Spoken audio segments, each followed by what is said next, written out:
La conferencia de hoy, la número 72, ves que lleva por título El Milenio. Este va a ser el tema, que va a ser un estudio bíblico sobre este preciso tema que tanta controversia lleva y tantas diferencias de criterios y entendimientos hay al respecto. Lo hemos titulado El Milenio, el fin y el comienzo de todo. Ya veis que no es el comienzo y el fin de todo, sino precisamente el fin y el comienzo de todo. Y esto va a ser, como no, en la segunda parte de la temática de hoy, pero primero, como es habitual, vamos a hacer un repaso a la actualidad en relación con la profecía. Y veis que empezamos por algo nada agradable: satanismo. Matan a niños, secta revela 2 crímenes más. Esto es en Hermosillo, Sonora, en México. Y hallan el cadáver de un niño, precisamente, parece ser que cogido por una secta y asesinado. Todo es a base de rituales. Ya estuvimos tratando lo que estaba sucediendo en México y la verdad es que no es nada agradable, pero estas cosas siguen aconteciendo. Y ya veis que no para, el asunto va a más y irá más siempre hasta el final, porque el diablo se está apoderando prácticamente de todo aquel que se pone en sus manos. Vamos ahora a hablar sobre salud. Esta imagen supongo que la recordáis de alguna peliculita, ¿verdad? Y diréis, ¿qué tiene que ver una situación así, con camisa de fuerza y algo para tapar los posibles mordiscos, con la salud? Pues ahora lo entenderéis. Pero antes vamos a leer, en parte o entero, si podemos, el capítulo 1 del libro del profeta Daniel. Cuando se habla de salud, pocas veces se hace referencia que en la Biblia se menciona este caso, que realmente es impresionante cuando lo estudiamos con detenimiento. Vamos a leerlo y luego lo explicaremos todo. En el año 3 del reinado de Joacim, rey de Judá, vino Nabucodonosor, rey de Babilonia, a Jerusalén y la sitió. Y el Señor entregó en sus manos a Joacim, rey de Judá, y parte de los utensilios de la casa de Dios, y los trajo a tierra de Sinar, a la casa de su Dios, y colocó los utensilios en la casa del tesoro de su Dios. Y dijo el rey a Aspenaz, jefe de sus eunucos, que trajese de los hijos de Israel, del linaje real de los príncipes, muchachos en quienes no hubiese tacha alguna, de buen parecer, enseñados en toda sabiduría, sabios en ciencia y de buen entendimiento, e idóneos para estar en el palacio del rey, y que les enseñase las letras y la lengua de los caldeos. Y les señaló el rey ración para cada día, de la provisión de la comida del rey, y del vino que él bebía, y que los criase 3 años, para que al fin de ellos se presentasen delante del rey. Ya veis que se les iban a dar los manjares del rey y el vino del propio rey. Entre estos estaban Daniel, Ananías, Misael y Azarías, de los hijos de Judá. A estos el jefe de los eunucos puso nombres, puso a Daniel Belsasar, a Ananías Sadrac, a Misael Mesac y a Azarías Abednego. Y Daniel propuso en su corazón no contaminarse con la porción de la comida del rey, ni con el vino que él bebía. Pidió, por tanto, al jefe de los eunucos que no se le obligase a contaminarse. Fue valiente, tomó una determinación ante un momento muy difícil, que era pedir un cambio de dieta drástica a lo que se les ofrecía, que teóricamente era lo mejor de lo mejor. Y puso Dios a Daniel en gracia y en buena voluntad con el jefe de los eunucos. Y dijo el jefe de los eunucos a Daniel: temo a mi señor el rey, que señaló vuestra comida y vuestra bebida, pues luego que él vea vuestros rostros más pálidos que los de los muchachos que son semejantes a vosotros, condenaréis para con el rey mi cabeza. Entonces dijo Daniel a Melsar, que estaba puesto por el jefe de los eunucos sobre Daniel, Ananías, Misael y Azarías: te ruego que hagas la prueba con tus siervos por 10 días, y nos den legumbres a comer y agua a beber. Ya veis qué dieta, ¿eh? Compara luego nuestros rostros con los rostros de los muchachos que comen de la ración de la comida del rey, y haz después con tus siervos según veas. Consintió pues con ellos en esto, y probó con ellos 10 días. Y al cabo de los 10 días pareció el rostro de ellos mejor y más robusto que el de los otros muchachos que comían de la porción de la comida del rey.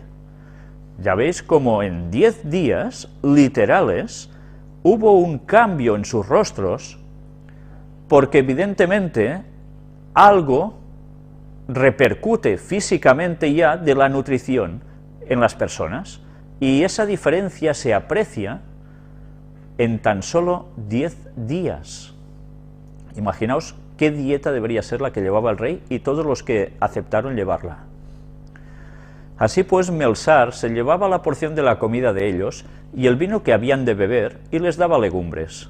A estos 4 muchachos Dios les dio conocimiento e inteligencia en todas las letras y ciencias, y Daniel tuvo entendimiento en toda visión y sueños. ¿Por qué creéis que Dios pudo darles conocimiento e inteligencia en todas las letras y ciencias? Pues porque ellos habían aceptado llevar un régimen alimenticio que evidentemente no obstaculizaba el canal mental por el cual Dios les hablaba, y sus capacidades mentales no eran disminuidas por el consumo de una mala nutrición o bebida que podía llegar a dificultar sus procesos mentales. Por tanto, mentalmente eran mucho más claros. Y además a Daniel, ya veis, se le dio entendimiento en toda visión y sueños. Pasados pues los días, al fin de los cuales había dicho el rey que los trajesen, el jefe de los eunucos los trajo delante de Nabucodonosor, y el rey habló con ellos, y no fueron hallados entre todos ellos otros como Daniel, Ananías, Misael y Azarías. Así pues estuvieron delante del rey. En todo asunto de sabiduría e inteligencia que el rey les consultó, los halló 10 veces mejores que todos los magos y astrólogos que había en todo su reino. Evidentemente es muy difícil determinar, eran 10 veces mejores, es una forma de hablar de muy completo, ¿no? que realmente dejaban a los otros prácticamente en ridículo. Y continuó Daniel hasta el año 1 del rey Ciro.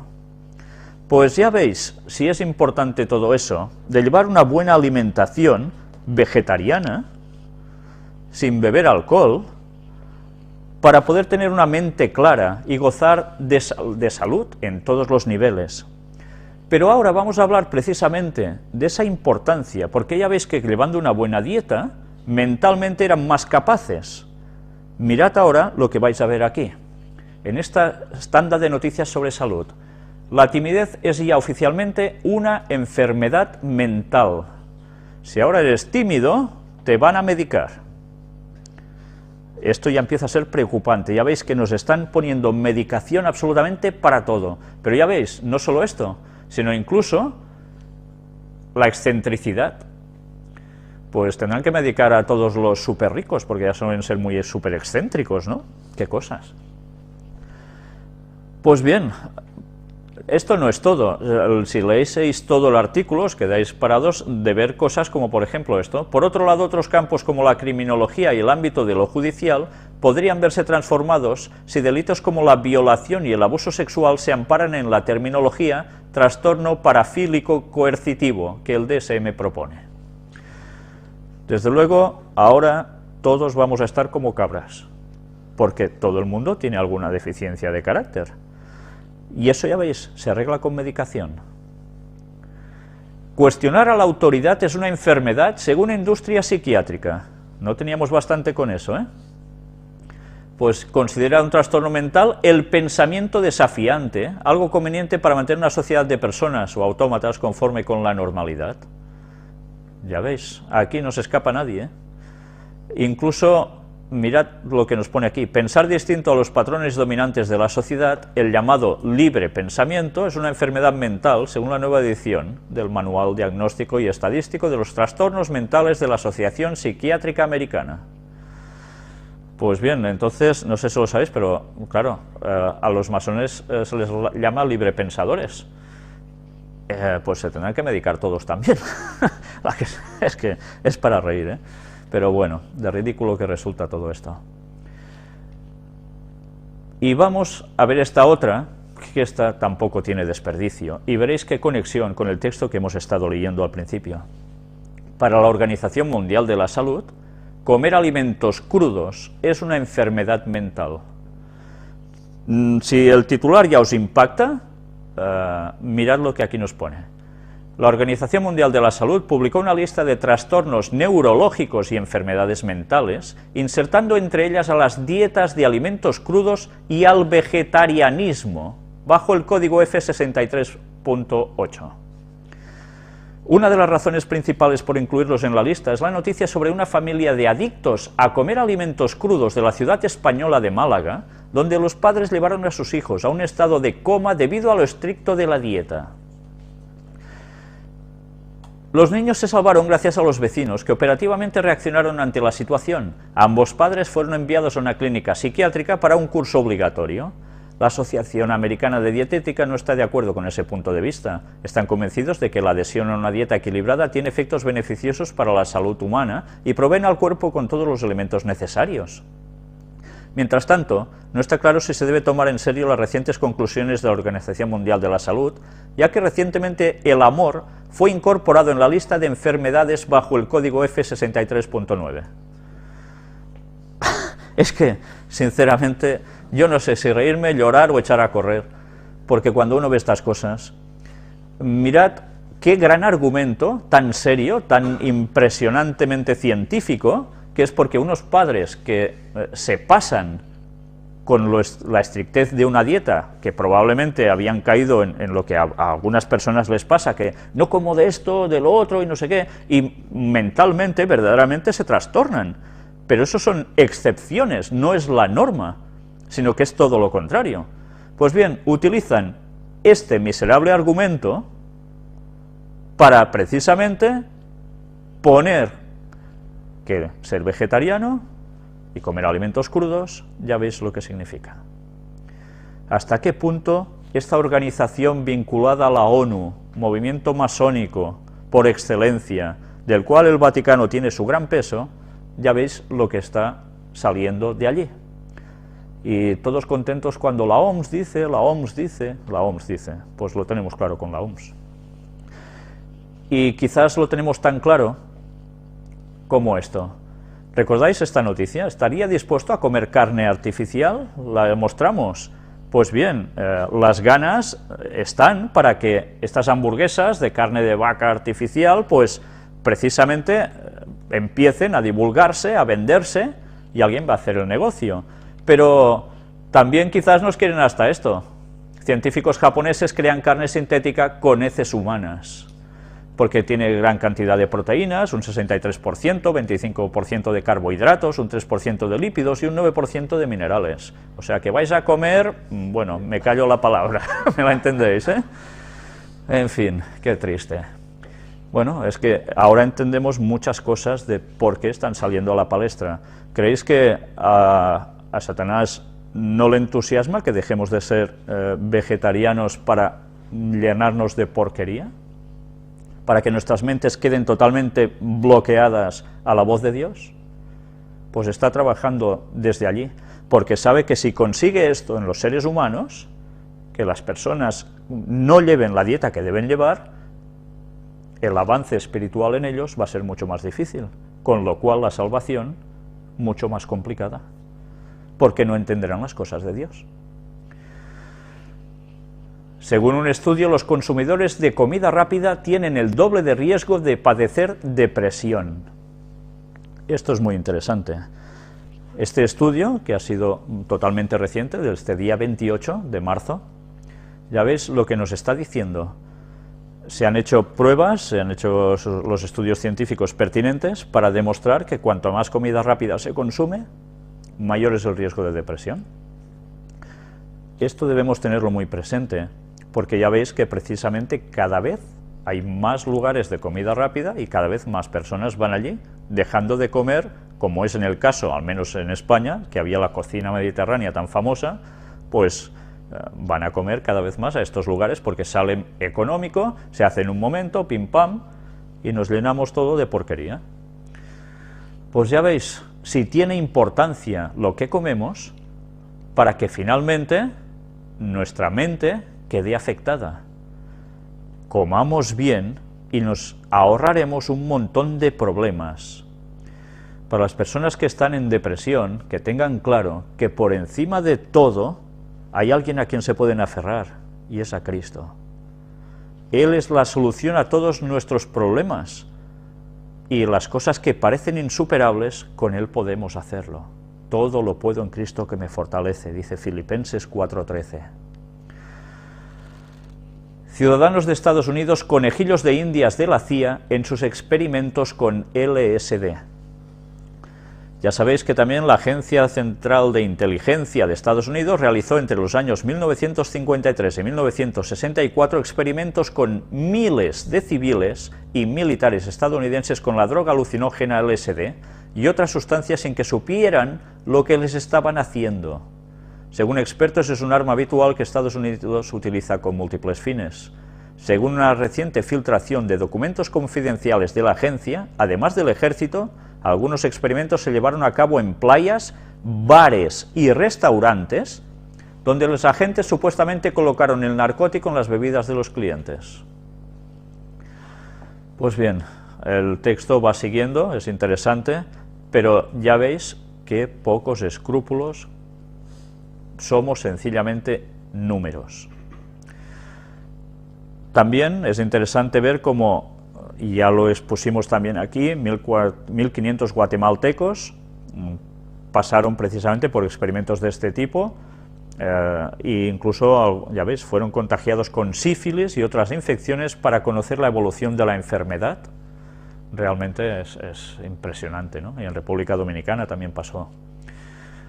Pues bien, vamos a hacer un cambio de argumentación, pasamos de salud a algo que es salud no humana, sino salud animal. Y pobrecitos, como nos decía ese texto de Oseas 4:3, por lo cual se enlutará la tierra y se extenuará todo morador de ella, con las bestias del campo y las aves del cielo y aun los peces del mar morirán. Y una vez más nos salen a la luz noticias como esta, muerte masiva de focas en el mar Caspio, y nadie sabe aún el porqué. Cada vez están sucediéndose estas noticias que nos están alertando de que la profecía nos lleva al fin de todo. Y estaba escrito. Otra profecía más, Isaías 17 del 1 al 3, ya sabéis lo que sucede en Siria y lo que puede llegar a acontecer con Damasco, tarde o temprano va a suceder eso. Irán reitera apoyo a Siria y al presidente Bashar al-Assad. El líder supremo iraní, Ayatollah Ali Khamenei, reiteró este jueves la oposición que mantiene su país a cualquier interferencia extranjera que pueda llevarse a cabo en Siria y remarcó el apoyo al gobernador de Bashar al-Assad. Por tanto, ya veis que Siria e Irán van cogidos de la mano. Ataque contra uno, evidentemente, ya veis lo que va a implicar. Por tanto, esto evidentemente nos lleva a empalmar con la otra gran profecía de Daniel 11, versículos del 40 al 45, que es la antesala a lo que debe acontecer justo antes de la venida de Jesús, y que hemos venido tratando ya tanto en estas conferencias, todo lo que está sucediendo en Oriente Medio y lo que sucederá aún. Sudán echa a los cristianos de su territorio. Ya estuvimos viendo cómo el Vaticano estaba trabajando precisamente en Sudán para apartar el lado islámico del lado cristiano, por eso se creó Sudán del Sur también, porque había asuntos de petróleo, y ahora, pues, en Sudán se está haciendo fuera a los cristianos, y que si no se van, pues van a terminar mal. Ya veis cómo se está radicalizando totalmente estas posturas, que evidentemente hacen clamar al mundo cristiano de que hay que hacer algo, que esto no puede seguir así. ¿Y eso cómo se va a hacer? ¿Dándoles las gracias porque los echan fuera? Evidentemente va a ser con asuntos militares, ¿no? Todos son más indicios de que todo se va a llegar a cumplir, tal como estaba profetizado.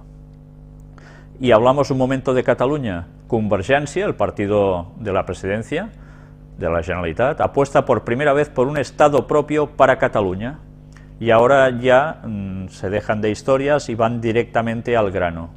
Tienen que ser Estado propio, sí o sí, porque con España no hay forma de entenderse en asuntos económicos, ni de lengua, que se desprecia, etcétera, etcétera, dan todos los argumentos aquí. Por tanto, el asunto es lo que hay, hacia la independencia. Y ya lo dijimos, va a suceder, tarde o temprano va a suceder. El Papa no vino a pasear sencillamente por aquí. Y ahora vamos a hablar, como no, de la crisis. Esta imagen, ya veis, es de Barcelona, donde se quemaron grandes contenedores, coches, altercados tremendos, todo a raíz de las manifestaciones de la huelga que hubo en toda España del 29M. Unos dicen que fue muy seguida, otros no tanto. 111 marchas, qué numerito más curioso, fueron las convocadas por CCO y UGT, los dos sindicatos mayoritarios. Y que ya veis que teóricamente esto debería haber cambiado el panorama de las leyes que el gobierno del Partido Popular en España había promulgado, y se debería tirar todo atrás, etcétera, etcétera. Si alguien se creía eso, pues, como dice De Guindos, no cambiaremos un ápice la reforma laboral tras el 29M. O sea que podéis manifestaros todo lo que queráis, que lo tenéis claro, que aún habrá más. Y dicho y hecho, tras esa famosa fecha que ya comentamos en su momento, de 2 y 9, 11, del 29, podemos decir, ya me salto toda esta noticia, quien quiera que lo pare en sus casas, España recorta drásticamente gasto y sube impuestos a empresas. Y no solo esto, evidentemente, esto dices, uy, ya mal lo tenemos, aún lo vamos a tener peor. Pero mirad, el gobierno sube la tarifa de la luz un 7% y la del gas un 5%. Si no teníamos bastante, pues más. Pues bien, esto es a lo que nos llevan, y peor va a ser aún.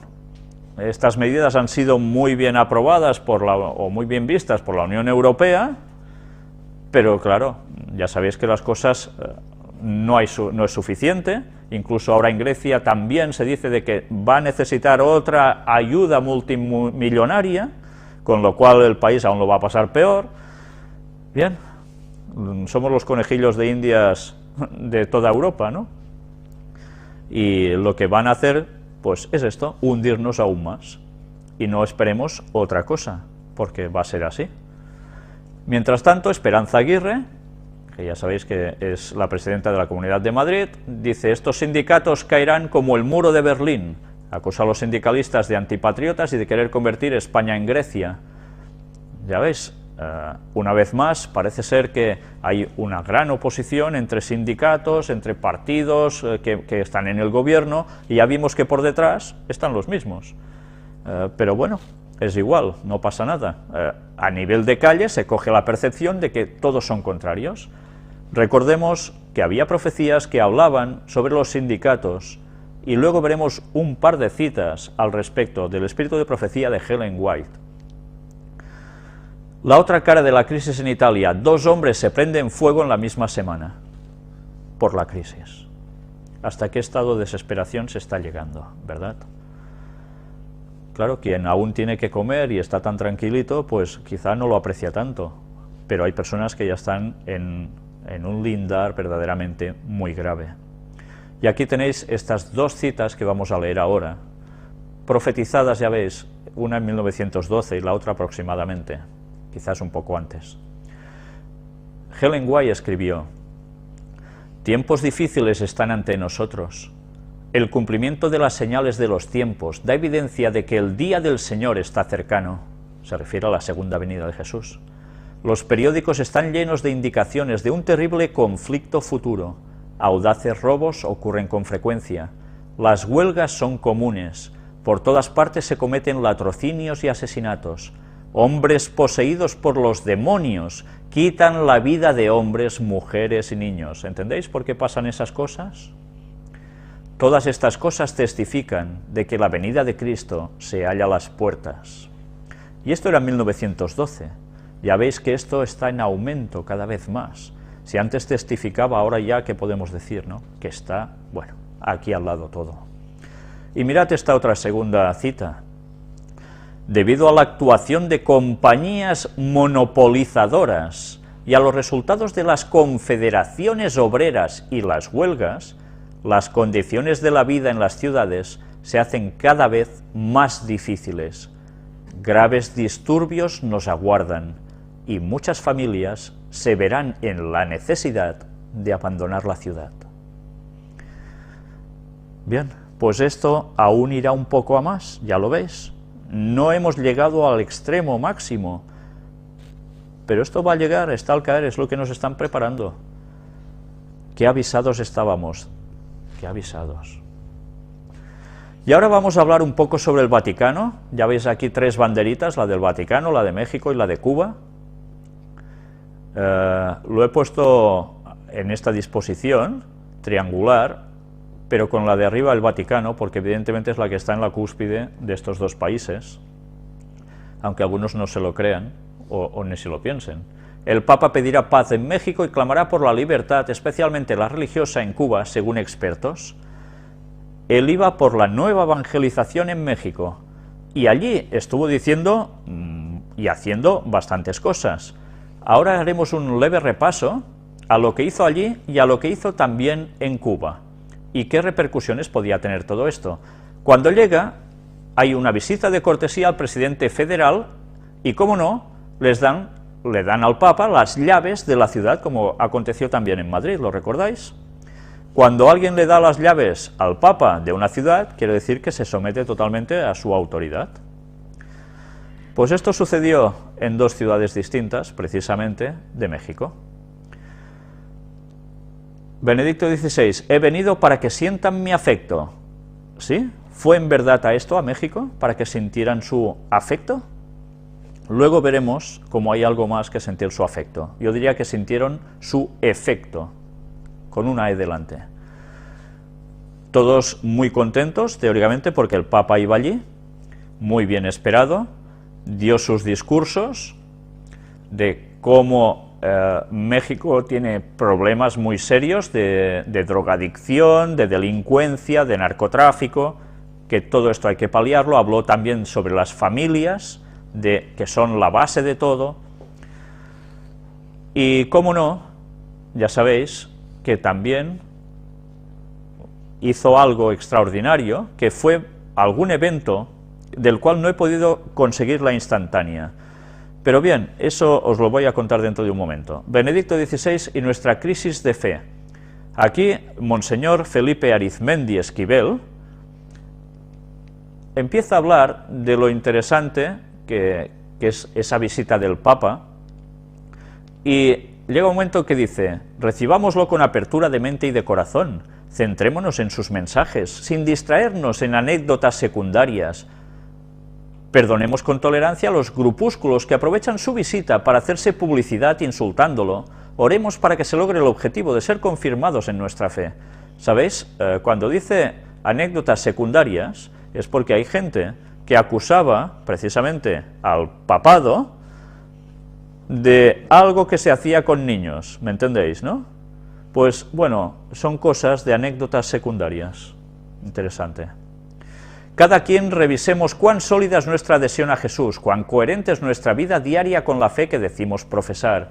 ¿Es el Evangelio el que ilumina y guía nuestras decisiones? ¿Es la palabra de Dios la que moldea nuestros criterios, nuestros puntos de vista? Mirad lo que dice ahora. La política, la educación, la economía, las leyes,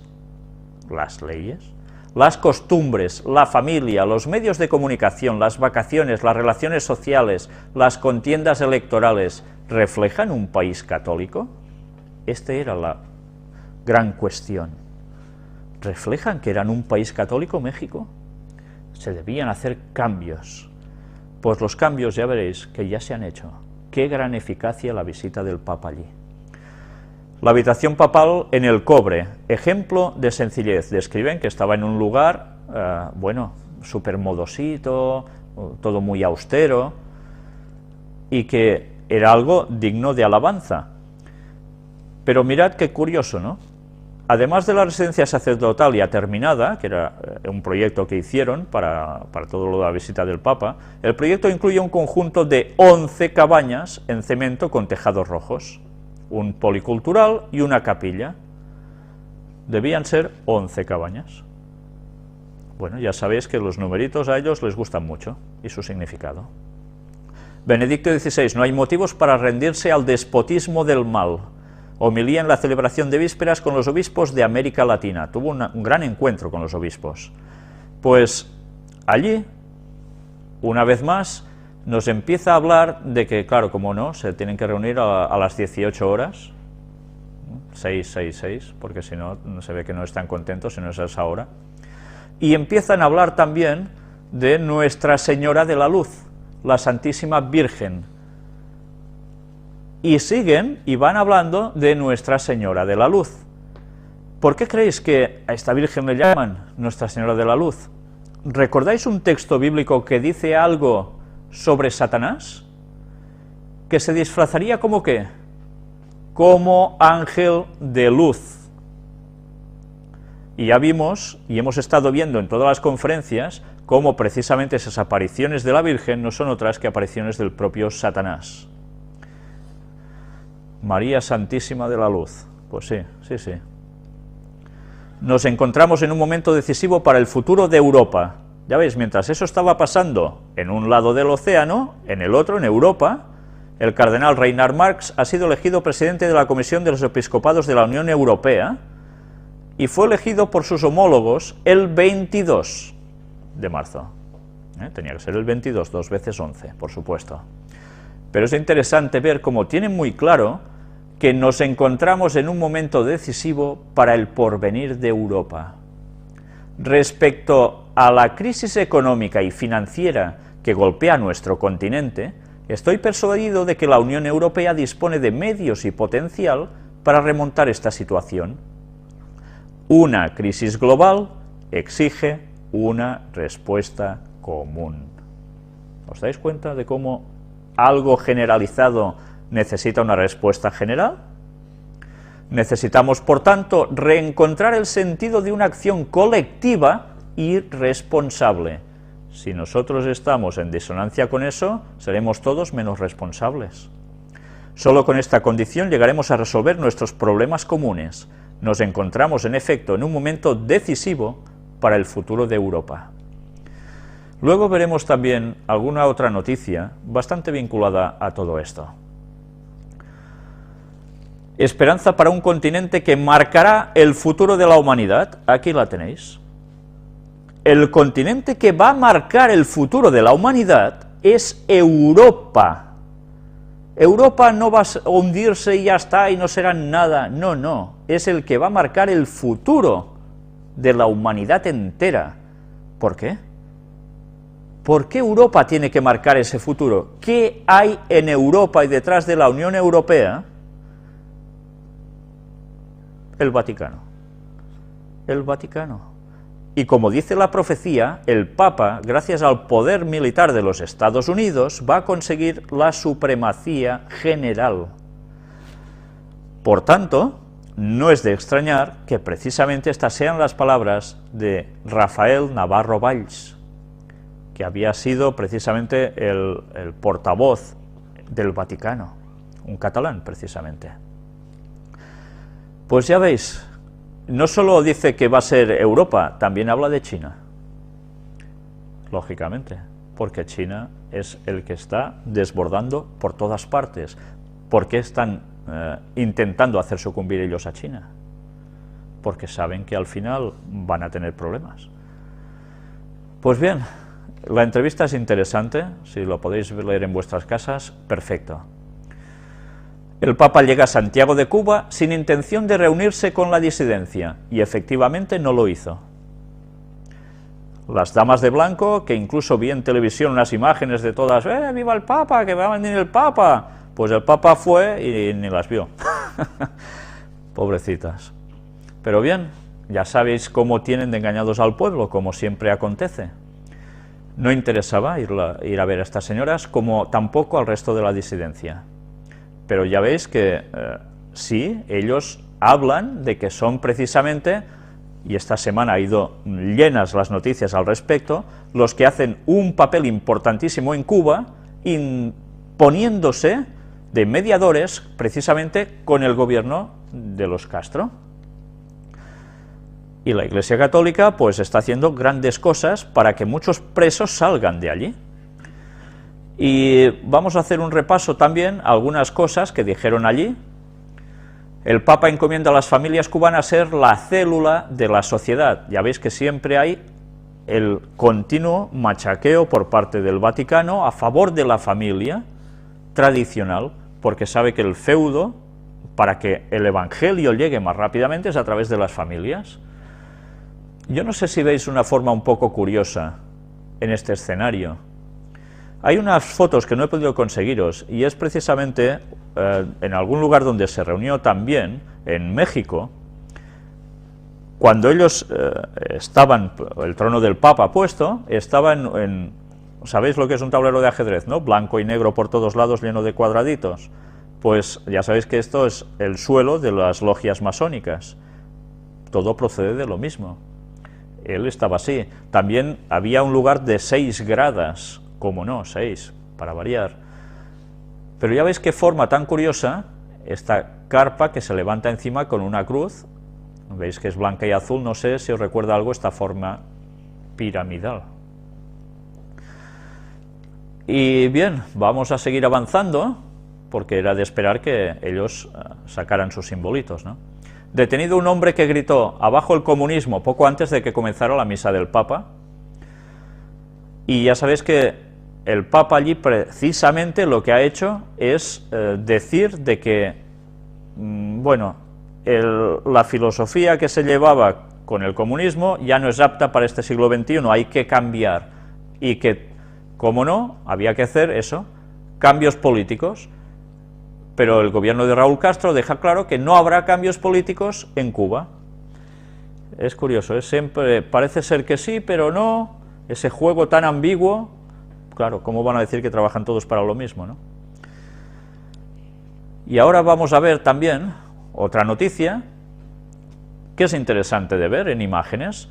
Aquí Benedicto XVI se reúne con Raúl Castro en el Palacio de la Revolución de La Habana. Si vais siguiendo las imágenes del vídeo, veréis que, ¡pam!, le ofrecen esta imagen de la Virgen del Cobre, que ya veis que blanca precisamente no es que sea. Y aquí la veis mejor. No sé si os fijáis siempre en la forma que utilizan con las vírgenes, con sus mantos. ¿No percibís nunca una forma así bastante triangular? ¿Piramidal? También podríamos comentar por qué tiene que ser tan oscura la imagen de la Virgen. Recordad las vírgenes negras.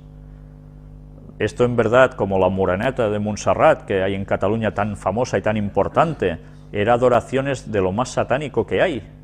Y en cambio, bueno, se ha tomado como tradición católica, ¿no? Algo muy bueno, teóricamente.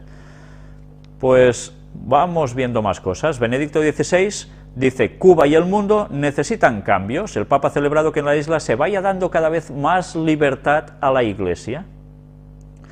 El encuentro tan esperado, precisamente, fue con, ya veis, Fidel Castro. Todo el mundo estaba esperando este momento, porque ya sabéis que Fidel Castro, precisamente, había estudiado en una escuela de jesuitas. ¿Qué cosas? Y se rumorea de que va a anunciar que se hace católico.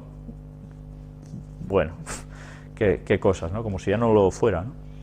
Benedicto XVI, Cuba y el mundo necesitan cambios. Sus palabras pronunciadas ante Raúl Castro recuerdan a las de Juan Pablo II en 1998, exigen mayor libertad religiosa en la isla para que la Iglesia Católica amplíe su labor social.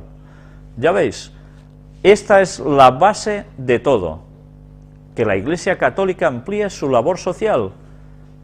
¿Por qué? Porque irán cogiendo más franja de poder a nivel de calle también. Y sigamos avanzando más.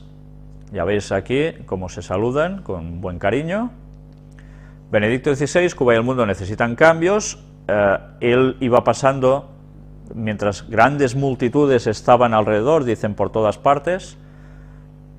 Y veamos ya, finalmente, bueno, la imagen típica por llevar esos atuendos de sacerdote babilónico, que cuando sopla el viento pasan esas cosas, ¿no?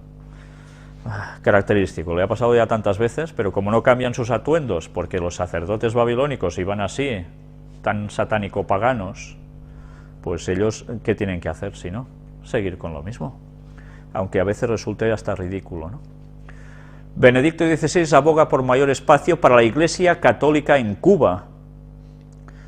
No va a los lugares porque sí, evidentemente.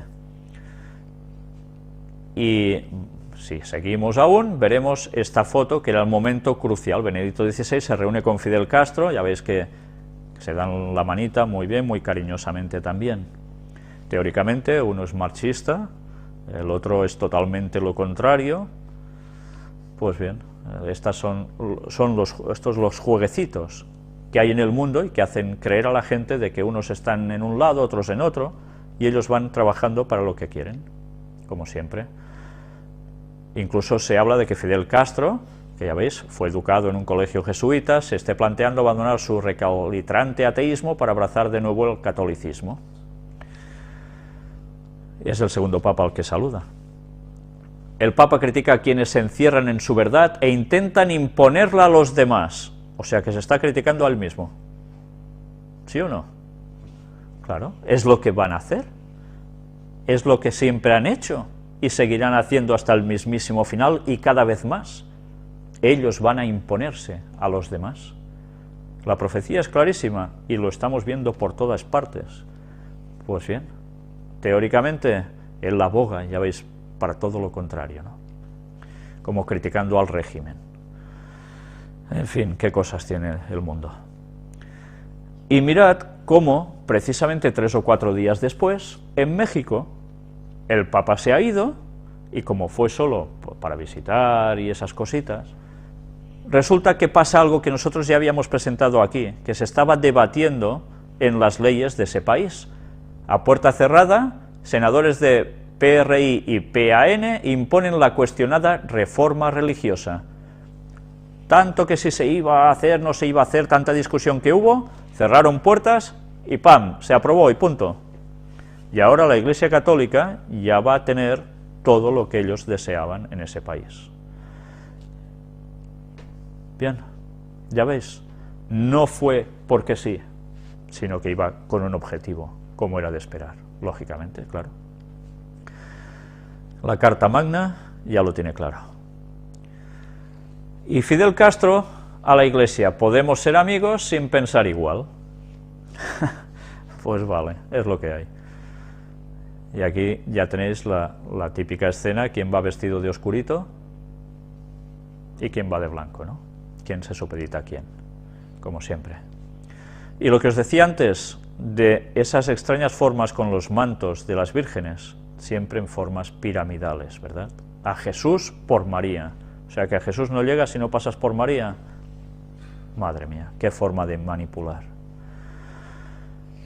Y aquí es lo que os decía, la forma de la carpa perfectamente piramidal.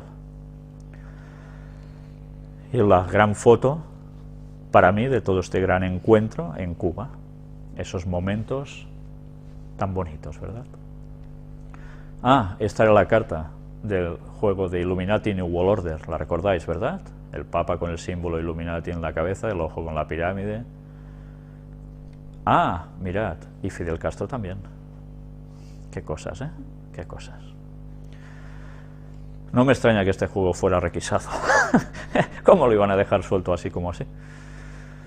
Y ahora vamos a hablar un poco sobre Apocalipsis 13, versículo 3, cuando esa herida mortal es sanada. Vi una de sus cabezas como herida de muerte, pero su herida mortal fue sanada, y se maravilló toda la tierra en pos de la bestia, o sea, del Vaticano. Y eso que se está haciendo y trabajando, como estamos viendo una vez más, en el día de hoy, aquí tenéis, en Colombia avanza la construcción del Cristo Redentor más grande del mundo. Esto barato no es. Para nada, pero bien, es igual si los pueblos pasan hambre y esas cosas, hay que invertir en hacer grandes estatuas, pero no sé si esto os sorprende, ¿eh? Mirad ahora lo que acontece. Uy, ¿dónde va a estar puesto? ¿Lo veis? Esto es como va a ser todo terminado, en este parque. Uy, unas pirámides, ¿os recuerdan algo estas pirámides puestas así? ¿Recordáis la conferencia de Orión? Ah, qué cosas, ¿eh? Una estrella de 6 puntas, anda, y con un corazón en medio, mira qué bonito, y dentro de un círculo redondito. Bien, ya sabéis el significado también de todo esto. Otro círculo aquí, con una cosilla en medio, ay, qué cosas. Una iglesia en forma de crucifijo, con un Cristo aquí súper esquelético, que da cosa hasta verlo. y precisamente al final, ya veis, este otro círculo, que parece ser con agua que surge de las manos de este Cristo, que está precisamente asentado sobre el planeta entero, y que debajo tiene una construcción egipcia con, ya veis, qué tipos de personajes. Bien, yo no sé si esto os está anunciando que es la venida del falso Mesías, dominando absolutamente todo el mundo y vinculado con todas las simbologías de lo que hemos venido hablando aquí. No sé si veis a la derecha también unas figuritas al fondo que no se aprecian muy bien. Yo personalmente no sé verlo exactamente, si son figuras tipo de las estatuas de la isla de Pascua o es lo de en medio un buito, no lo sé verlo. Pero bien, ya veis con qué simbologías están nutriendo precisamente estos señores y diciéndonos que van a ser la venida del falso Mesías repercutiendo por todo el mundo. Satanás está preparando su venida. Y mientras tanto en Londres planean también levantar una réplica del Cristo Redentor brasileño, y esto va a ser en los Juegos Olímpicos de 2012, porque claro, luego dicen que 2016 Río de Janeiro acogerá la Olimpiada, y como conmemoración a Río de Janeiro, que hay ese gran Cristo también, pues se va a hacer otro, y esta vez en Londres. Y así van controlando y dominando, y esa herida mortal cada vez tiene menos de mortal y mucho más de sanada. Y ahora vamos a hablar un poco de control. No sé si veis bien esta foto. ¿La veis bien, eh? Bien, quedaros con ella. ¡Uy! Marcha en Washington. El juego Illuminati New World Order. No, güey, todos aquí quejándose. Una pancarta con el triangulito y el ojillo. Bien, manifestaciones, marchas, quejas y promovidas por alguien detrás para crear conflicto, crear problemas. Lógicamente, gente que va a pasar, que va a ir contra la policía, que actúa para reprimir manifestaciones, todo en plan violento, por supuesto. Ya habéis visto lo que ha sucedido también en Barcelona estos días, tristemente, ¿no? Y todo esto parece ser que va a terminar con una ley marcial. Pues es para pensar, pero ya veis qué soldaditos, con qué triangulitos aparecen aquí, para quién están trabajando. Pues si esta carta dice que va a haber ley marcial y nosotros conocemos las profecías de lo que va a pasar en Estados Unidos con la ley dominical, no podemos esperar muchas otras cosas, ¿verdad? Sí, lo que podemos esperar es que el nuevo orden mundial se imponga también con estos buenos modos. Los Estados Unidos del mañana, un país con todos sus manifestantes encarcelados. Las manifestaciones de Ocupa Wall Street estallan con nueva fuerza tras la aprobación de una polémica ley que, entre otras cosas, prevé hasta 10 años de cárcel para una protesta pacífica. Según los activistas, esta medida amenaza la libertad de expresión. ¿Estamos llegando a esos puntos? Sí, tanto que estamos llegando a esos puntos. Por tanto, ¿qué podemos esperar ya? Que la situación no da mucho ya de sí. Y ahora vamos ya a adentrarnos en la ley dominical, precisamente el momento culminante que va a marcar la diferencia entre lo que pasaba en el mundo antes de salir esta ley y lo que pasará después de un modo ya total, el domingo como día de reposo a guardar para todos y el sábado de Dios pisado. Goldman Sachs, santificarás las fiestas. Vaya titular, ¿eh? Goldman Sachs, una de las indiscutibles deidades del sospechoso Olimpo global de los bancos de inversión, acaba de prohibir a sus trabajadores alemanes trabajar en domingo. De ahora en adelante, cualquier trabajo realizado durante el fin de semana deberá ser aprobado previa y expresamente por los directivos y solamente se permitirá en situaciones de necesidad extrema, explica el presidente de la empresa. El objetivo de la empresa es mantener cierto atractivo como empleador en un momento en que el mercado se dan codazos para la captación de talento. Y mirad, debemos competir por el talento y las oficinas abiertas en domingo desincentivan a personal cualificado que desearíamos contratar, y que acaba en la competencia. Explica Dibelius que ante el celo de los empleados alemanes se ha visto obligado a recordar que no somos máquinas. ¿Os suena palabras parecidas a lo que decían desde el papado? Además de este tercer mandamiento, Goldman Sachs se apresura a esculpir en piedra un cuarto que, al parecer, a nadie se le había ocurrido estampar en las tablas de la ley del banco de inversión y que viene a decir: honrarás a tus inversores e inversoras. ¿Cómo se cachondean? Pues bien, ya veis que ahora, precisamente, lo que nos quieren hacer ver es que, hay grandes talentos, pero claro, si le decimos que tiene que trabajar en sábado, pues se irá a otra empresa que, en domingo, dirá, no, me voy a otra empresa que no trabajo en domingo, por tanto, nosotros perderemos como empresa estos talentos. ¿Qué vamos a hacer? Pues el domingo cerramos y ya está, este problema subsanado, y así todo el mundo podrá estar tranquilo. Ya veis qué medidas y qué excusas se están dando continuamente para que el domingo sea ensalzado. Y esto es en Alemania. ¿Recordáis lo que dijimos de Alemania en estas conferencias al respecto? Pues ya veis cómo están apretando por allí. Arduo debate genera quinto feriado irrenunciable para comercio, y esto en Santiago de Chile. También allí ahora aprietan con un último domingo del mes de julio de cada año. El Día de las Familias. Interesante, ¿eh? Cómo siempre relacionan el domingo con la familia. Pues ya veis, la cosa se está esparciendo y ya nos podemos ir preparando. ¿Será que avisados no estábamos? Y bien, hasta aquí el repaso de noticias de esta semana. Ya veis que ha tenido sus variedades, pero ahora lo que vamos a ver ya no son noticias que nos ponen en la antesala de cómo está el mundo, de que verdaderamente las profecías se están cumpliendo delante de nuestro y que Cristo va a volver relativamente pronto, más de lo que nos esperamos. Ahora vamos a ver precisamente no ya un tema que va a ser la segunda venida de Jesús, que ya tratamos en un estudio bíblico, sino que va a ser precisamente el milenio, el fin y el comienzo de todo. Nos vamos a situar en este estudio a lo que acontece justo cuando Cristo aparece en los cielos en su segunda venida. ¿Qué va a pasar a partir de allí? Muchas personas me han escrito, me han llamado y me han dicho, bien, y cuando viene Jesús ya sabemos que todo el mal se termina y tal, pero ¿qué pasa?